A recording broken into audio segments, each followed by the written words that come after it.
so I think we're recording once again. While you finish your biscuit.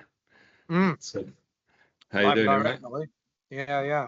Caught me snaffling a late night digestive. A late night suggestive. How are we? So I'm all right. You're in the garden. It's that warm that you're. It's that warm back home that you're in the garden. Absolutely. Yeah. It's balmy 24 degrees now. No problem. Wow. I'm away, and not typical. I love the heat. You're not so fussed about the heat, are you? But not really. Bit too ginger for that. I love the heat. It's that kind of Middle Eastern influence, just go really dark in the heat. And I come away to the one place in England where the weather is like 20 degrees. Been walking around in a jumper this morning. No, it's not been that here today. It's good. So yeah, fair enough. Nice. Yeah, we stopped at Glastonbury. I tried to jump the fence, but security caught me and made me stay for the entire rest of Rod Stewart's set. They've churned out. They brought a few old timers. Have you been watching it? On and off. I find some of it's a bit cringe. Usually I love it. I love the Isle of Wight Festival this year. I thought that was really good. There's some real quality stuff on there. But I loved Glastonbury last year. I thought there was some good stuff on last year. But this year it's been absolute dross. But it's been disappointing, not dross, disappointing. But disappointing. Yeah. But, so they got the weather. It's not a mudfest this year, is it? So. No, that's true. They should come here where it's cool and. I had to put hood up this morning. I was so cold walking the dog. I put my hood up.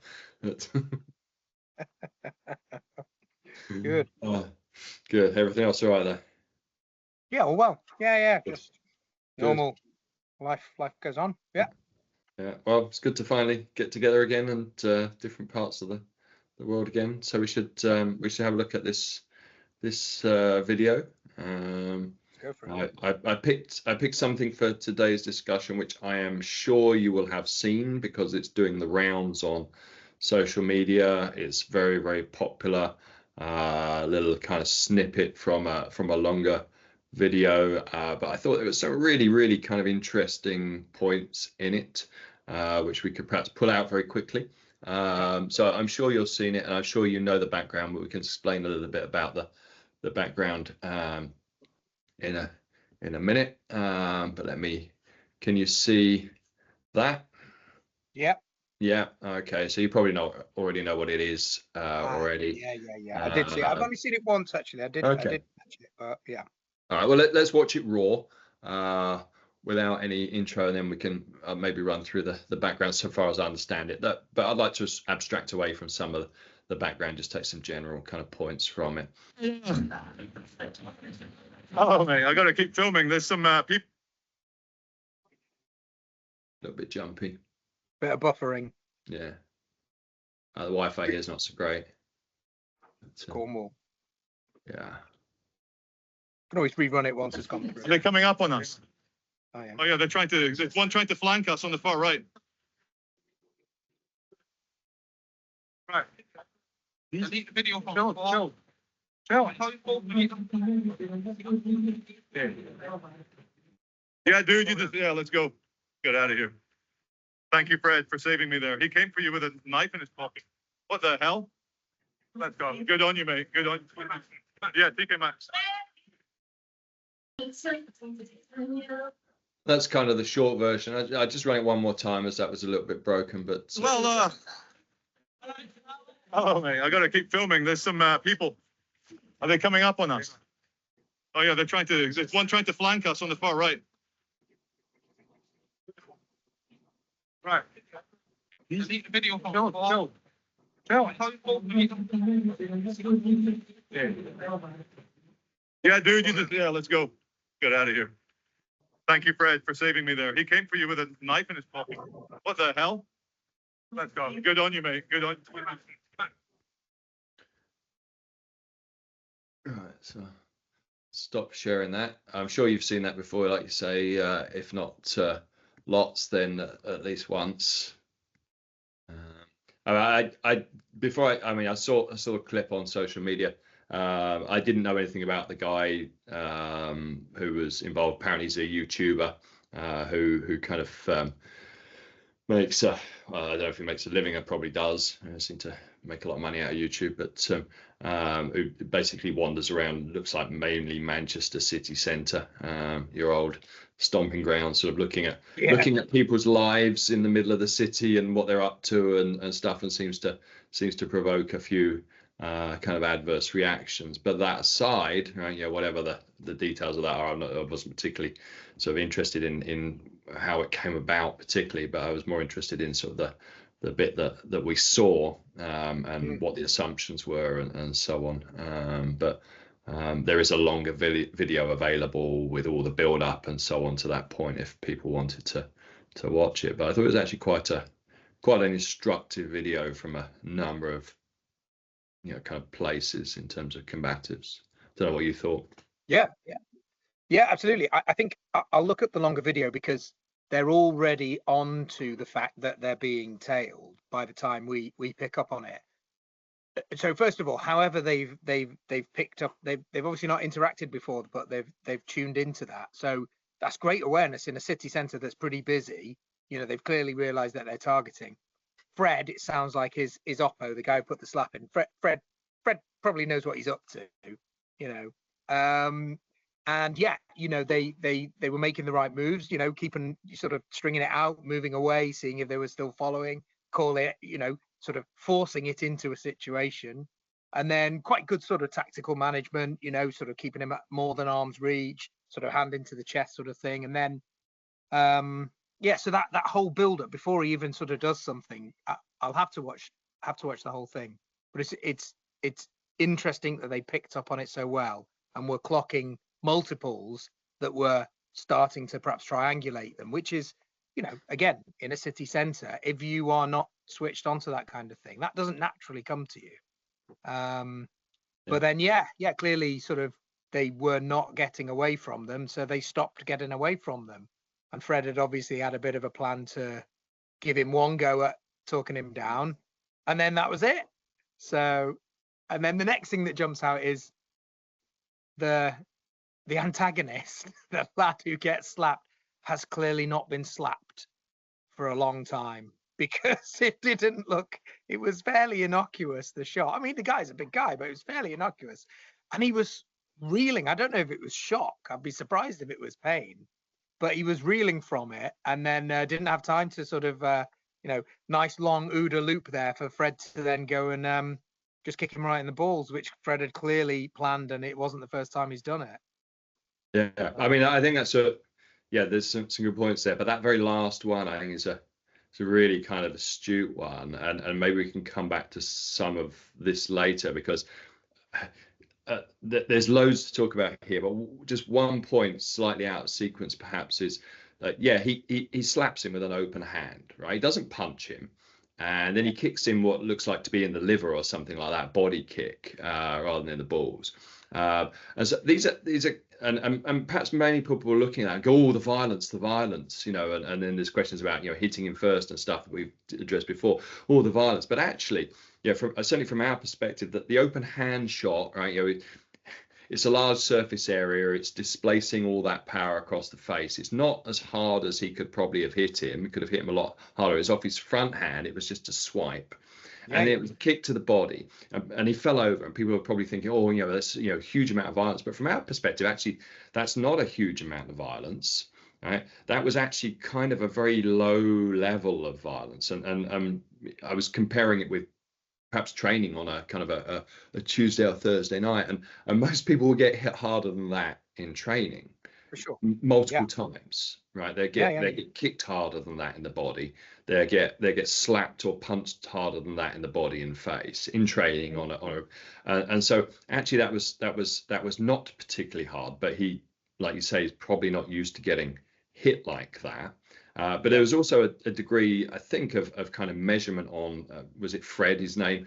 Fred's part, right? Yeah. Fred's clearly done this before, right? Yeah. And when you know a little bit of background, he's the kind of nominal bodyguard of the guy who's the YouTuber. So he's used to getting into street beefs, right? And so I think you can kind of deduce reasonably from that he's not overly worried about this kid per se, right? There's the worry about the knife, but he goes at a fairly lowish level, right? He slaps him, he kicks him in the body. The kid falls down. There's no damage because the kid bounces up almost immediately, right? So if he'd absolutely been poleaxed and knocked out, the kid would still have been on the floor as they left away. But you see him kind of roll to his knees, stand up, right? So he's not damaged in any kind of major way, but it's clearly not used to being hit hard like that. It's not resilient in that sense. And Fred could probably have hit him a lot harder and in a lot of places where it would have done a lot more damage. And I think that probably comes from experience. So when people say, oh, look at the violence, actually inside that, what we understand is that someone without that kind of exposure to street beefs and adrenaline and that training behind them, right? Imagine someone who's trained in martial arts for a while but has never been in a situation like that. They may react with way more violence than that. Right? Just they really plant him and like really give him a right hook on the jaw, punted his head as he's gone down, and then kicked him on the floor because the adrenaline is so high that they know they're in a fight, and so they're going to hit them as hard as they can. And that in that sense that would have probably been their proportionate response because they're so terrified of what's going to happen. Well, with a little bit of understanding and a little bit of experience, someone who's a sort of a professional in some respects has the understanding that the kid doesn't need to be hit that hard and has the confidence not to kind of give him everything he's got. So I think it's quite an astute observation. And I think you just sort of expanding on that, I think from training that we've sort of both put students through, that idea of the hands sort of hidden away, and that the first thing he mentioned something about when he put his arm out and kept him at bay, he mentioned something about his hands, and clearly his left hand was not wanting to leave that pocket. Now I think again somebody with lesser degree of training who perhaps can throw a punch would have gone, crunch time, I'm either bolting or I'm going to take his head off because I'm not going to take the chance that he pulls something out. And Fred didn't seem overly phased in that moment. Like you say, he measured, I can probably clip this guy's ear and give him a boot and then I'm going to see what the situation is. Whereas could easily have been sort of relatively sort of short-term training person who's just going to tune him up. Yeah, well, I mean, I kind of try and put myself in that situation. Put myself in that situation, not as them doing YouTube stuff and out and about in that all the time, but just as someone moving through town on occasion, right? I go to the city centre maybe 3 times a year, right? And you're suddenly pursued by someone who's got their hand in their pocket, and given that we know that in Nottingham stabbings are such a high incidence and that there's lots and lots of problems in the city centre with youths in masks, right? Kids wearing masks, why are they dressed up like terrorists in town or robbers in town, right? And suddenly you've got a problem with one of those and he's got his hand in his pocket. It's reasonable to assume that he's got a knife. And I don't think I would have been as measured as Fred, right? I'd hoped to be, but thinking a 55-year-old bloke with a goodness knows how old kid, right? Athletic looking kid, well, dressed for the track. I'm not sure if he's built for it or not, but I'm not going to give him a light slap, right? I'll be way more concerned than perhaps Fred is in that situation, and I think that would be reasonable as well, right? He's got his hand in his pocket. The earlier part of the video, just to give some context, and you can see why the sort of the reasonableness comes in. I think that they'd been filming an altercation between the guy that came up to them and another guy, and these other 2 guys are both throwing punches at each other. They've been trying to fight. It was a bit like Hugh Grant and what's his name in what's the film? I forget. Bridget Jones's Diary, it's sort of wafting at each other, and it swung a kind of couple of haymakers and stuff.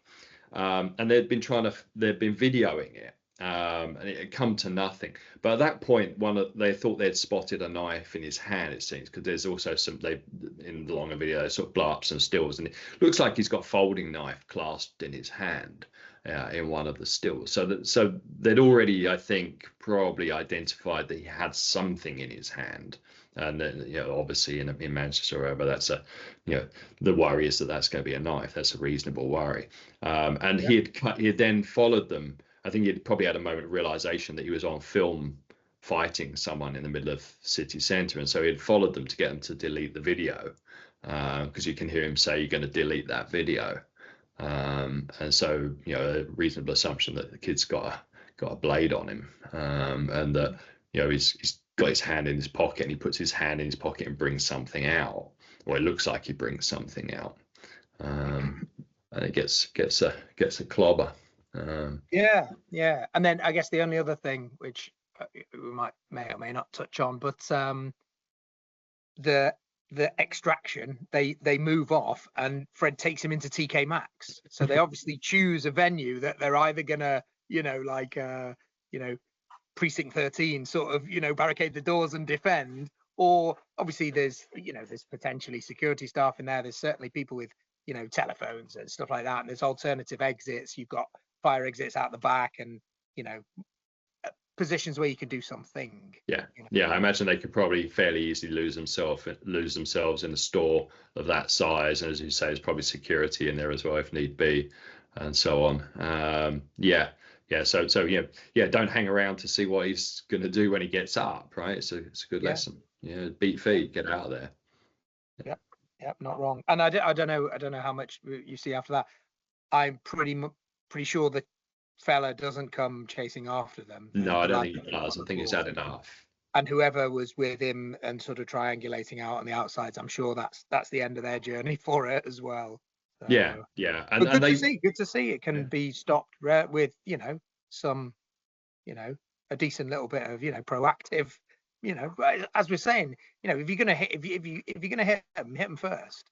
I mean, we'll then say hit him fucking hard, but Fred's measured it. Good on him. Yeah, but probably only through sheer amount of exposure to that situation, right? He's probably done that, dozens of times. Dozens of times, and he's probably feeling fairly familiar with that kind of situation. He can make a much finer grained judgment call than your average person on what to do in that situation. But if he'd undercooked it and the kid had a knife, he would have been in trouble, right? And that's the worry, right? You start off with a little slap, and the kid just turns into a howling wolf and comes back at you with a blade, right? You've lost your chance. How can you judge in advance that that's just a level 5 or 6 threat rather than a level 10, right? In one sense, you've got to treat it as though it was a level 10. Fred chances his arm, probably through experience, treats it as a lower level. At least in my view, I think he could have hit him a lot harder with a lot different weapons. And I've watched a few since then. I watched a few other videos and seen him hit people with elbows and kick them and stuff like that, and sort of try. And most of them seem to give up after the first shot. I think they get that realization that, geez, this actually hurts. Right, it's not just swinging punches wildly and bouncing forearms off people's heads. Whatever he did to me really hurt, and that's a big attitude dissuader. For sure. And the second guy you could see, I replayed it a couple of times. There is a second guy who's kind of looping around. He's pretty much off the money though. I'm not sure he was particularly interested in getting there quickly. He's probably just going along because he feels like he has to, right? Or he's been told to, and it's his mate or whatever. Whatever, and he's sort of looping around, and he probably had joined in if it had gone his way, but he didn't seem in any particular hurry to get there, and then sort of melts off afterwards. But they spotted him, which is a good thing. That common tactic that they will use to try and get around and triangulate you from behind, so that if it does kick off, then one of them at least has a free shot from behind. Yeah, for sure. They're never alone. They're never on their own, and they're never unarmed. And that's I don't know if it's innate or trained, but they all do it, right? I think, it may well be trained or at least learned on the job, right? So there used to be a video that did the round. I don't think you can get it on YouTube anymore, but there used to be a video, a couple of videos. One was called Norway Stomps for some strange reason. I have no idea why it was called Norway Stomps. There was another one called Bubba Stomps or something like that. Yeah. But it seemed I think it was videoed in New Zealand. Right. Because you could hear the kind of Kiwi accents and the way they were talking. And they were just kids, like 17, 18-year-olds in what looked like to be a kind of a lock-up garage with a car and a bob dummy and stuff like that. And there's three of them, and basically they've got MMA gloves on, and they're role playing. They're talking to the dummy, right? Hey mate, how's the party going? You having a good time? All this kind of stuff. And one of them will come up and punch the dummy from behind, and then the other two will sort of drag him to the floor, and all three of them will shoo him in. And then they got the dummy sat in the driver's seat of the car, and they go up to the car, and one talks through the window and punches him, and the other one gets in the other side and grabs the dummy and starts to punch the dummy from there. They're practicing those skills of triangulation, right? That seems to be fairly innate. Right? Oh, that's a really good idea. How do we use our numbers to the best of our advantage? Well, if one of us can get around behind him and blindside them, then so they picked up on that early. Right? I don't know which one it was that picked up on it, but they saw the second one coming. Yeah, interesting. And like you say, it looks like Manchester. I think it is Manchester. It's the middle of the day. It's clearly a shopping day. It's sunny. People are out in shorts and t-shirts and shopping bags, and the street is full. And there's no, it doesn't go his way, but there's no fear from the lad who approaches to start with. And had he had a softer target, I'm sure that would have amped him on to take whatever step he might have done next. Give him a slap or gob off more or make a sort of public spectacle of it or whatever. But he was happy to do that in the middle of the high street. Nothing to lose with mask on and hood up and whatnot. He's probably not going to be found out. And I'm sure there's clicks and monetization involved in winding people up and whatnot for YouTube. I'm sure that all goes on. But the number of, and not just on those videos, but just wandering around Nottingham city centre, the number of kind of people you see just hanging around with nothing to do in groups, whether they're addicts or whatever, or just youths, right? There's just loads of them, right? Just hanging around, right? Just no obvious reason to be there other than nothing else to do, and sort of occupying the place with that sort of impunity that if they take umbrage at something, then they'll deal with this as their patch, right? And they'll sort it out. It doesn't matter if it's daytime or not, right? It doesn't have to be nighttime anymore. No, that was really interesting. Just a couple of other things. We kind of talked about the slap. I mean, just like the open-handedness of that, I thought was great off the front hand. It wasn't even a rear hand. He was almost in handshake distance and just cuffed him, clipped his ear almost. It was just cuffed him, but immediately followed up with the opposite round kick. I mean, he sent his head that way and then followed up with a kind of a diagonal round kick to the liver, which I thought was a kind of an interesting combination. Right, he hit him hard twice, but not hard enough to do any massive damage, but in spots where it's kind of shock and awe. If he's not used to getting duffed up twice a week, then that's going to hurt enough to put you down. You sent him off balance with the first one, then give him something to think about with the second, and send him on his arse. But and I think Fred, Fred knows he's on film as well. So Fred's not just gonna sort of roundhouse the guy's head off. But Fred seems to be well aware that it's a popular YouTube channel, this guy, and clearly if something happens and he brains some kid, that's him sort of handing over his own confession.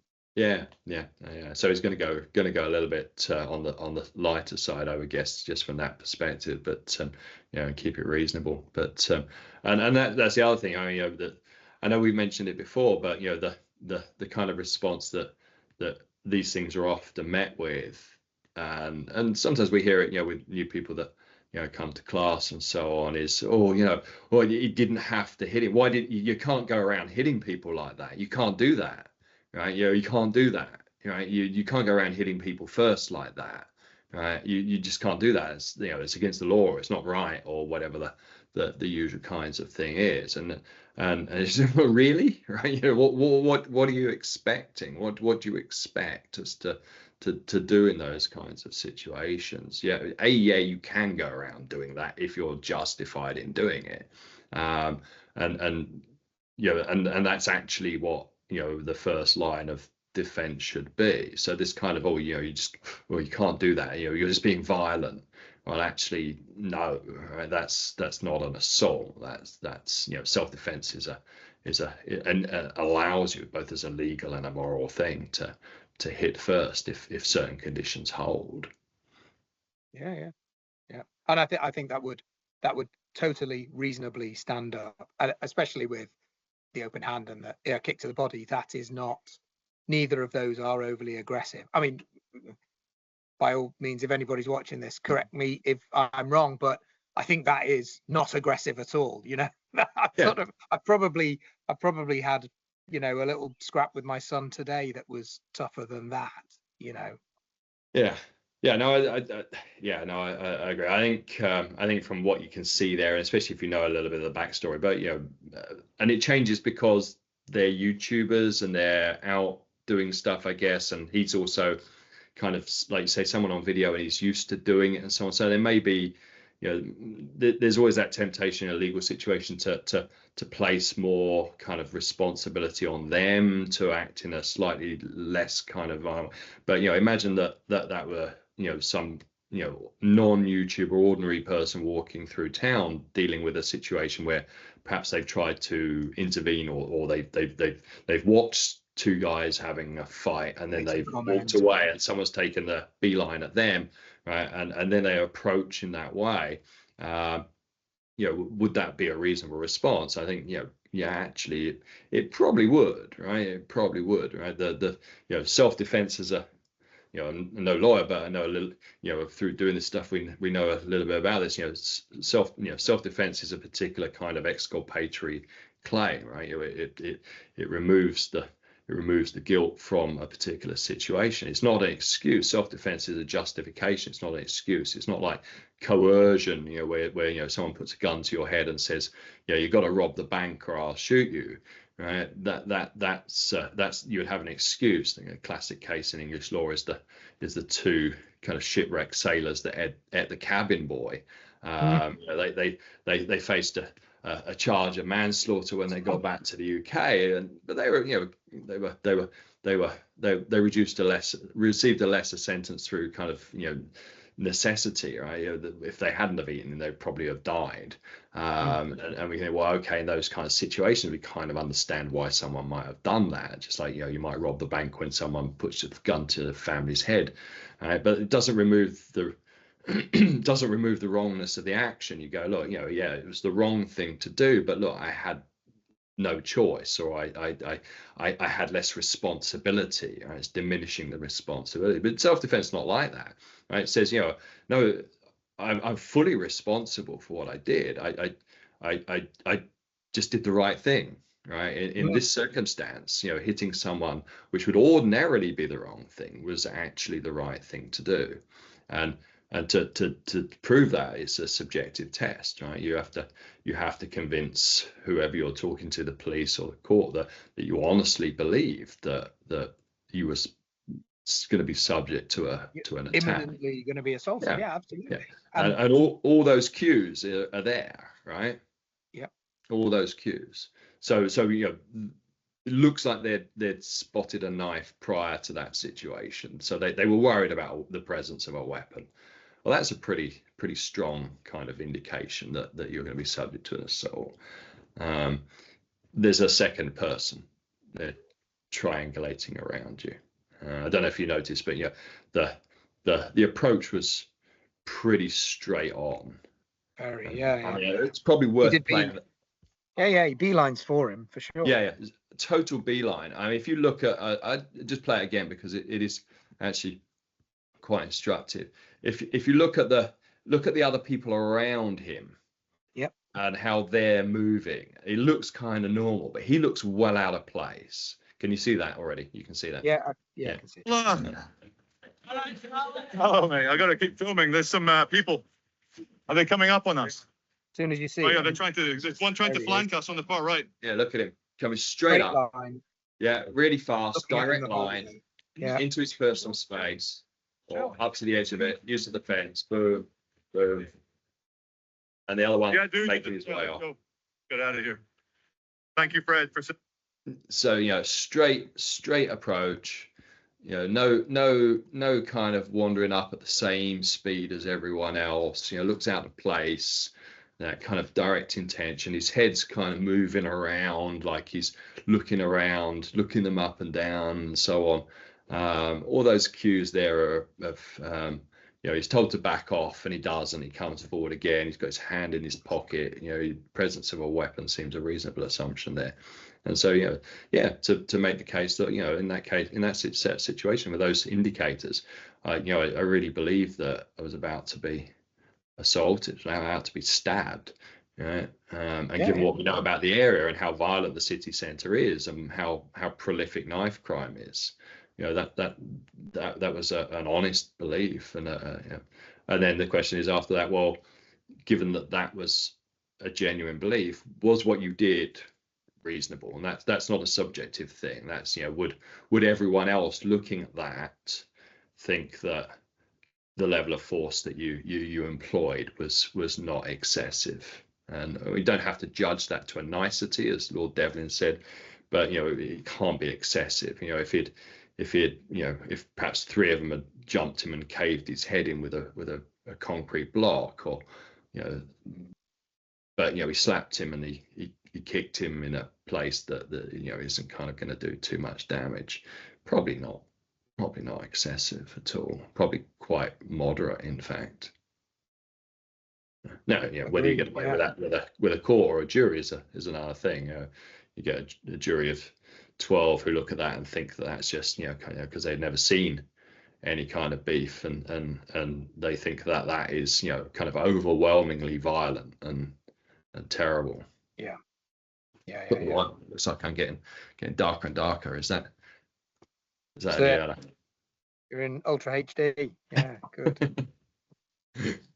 Orange glow, a nice sodium glow. Yeah.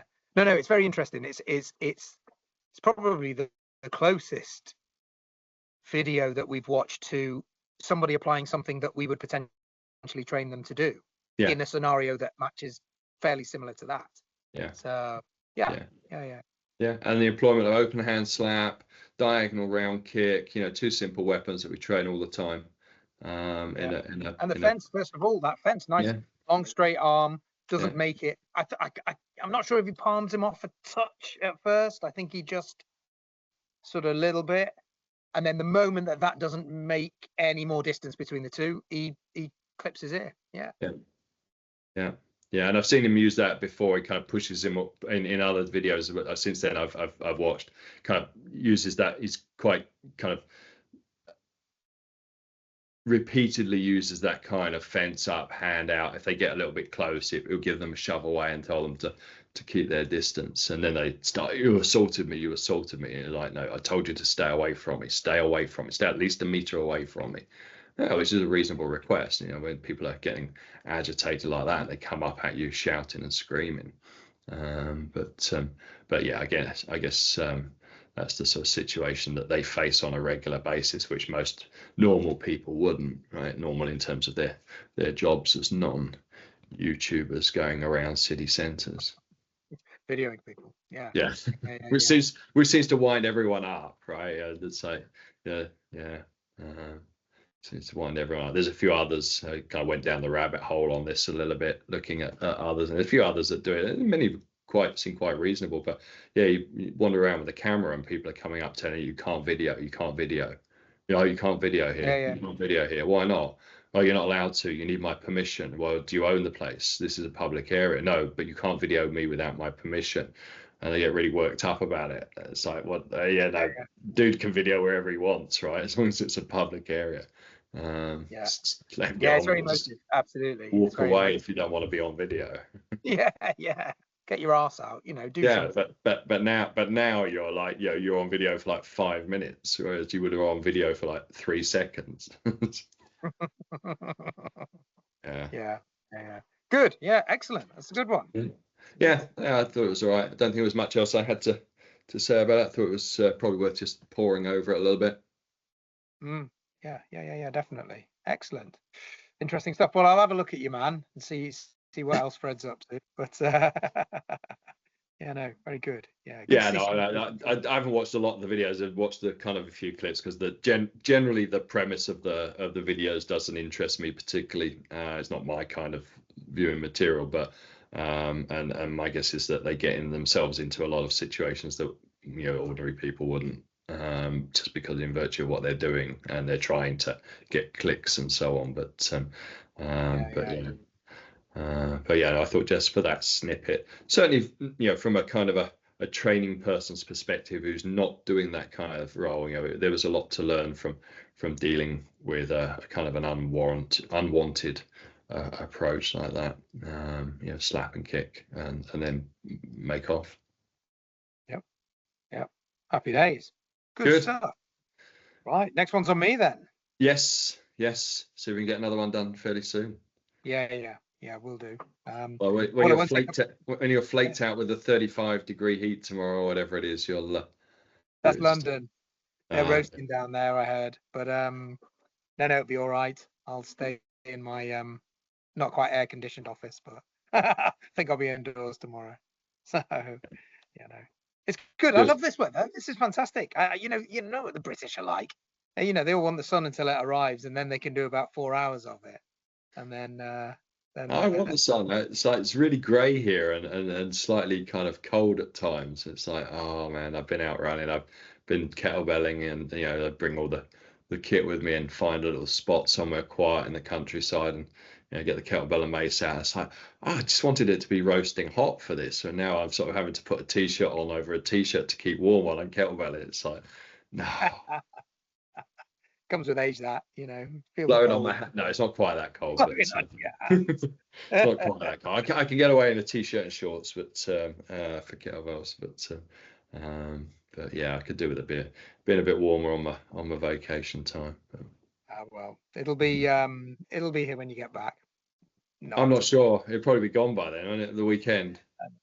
Well, saying that, so it's hot because it's all blowing up from sort of north of Africa through Spain, through France, and to here.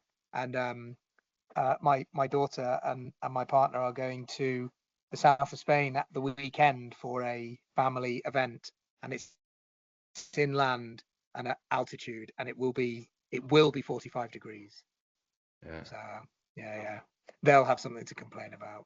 Yeah, I love that. I was in Spain last year, and it was like 43, and I was like out walking and doing stuff up in the mountains. It's like, yeah, it's fine, just hat and plenty of fluids, be all right. Yeah. And then you read the news reports of like people disappearing and falling off cliffs because they're so sort of dehydrated. And maybe I'll rein that in a bit next year. But good. Oh well, we'll enjoy the rest of your time down there. And, we'll do. I'll get a video ready for you. We'll try and get this in same sort of slot-ish next week and get another one up if we can. Let's do it. Great stuff. Right. Any feedback? Welcome. Anyone who's watching, anyway, let us know. Yes. I did have a couple of questions from people, but I didn't pull them up for this time. We'll do it for next time because I haven't got all my materials with me, but we'll do it for next time. Save it. Brilliant. Good. All right. Good to see you. Catch you later.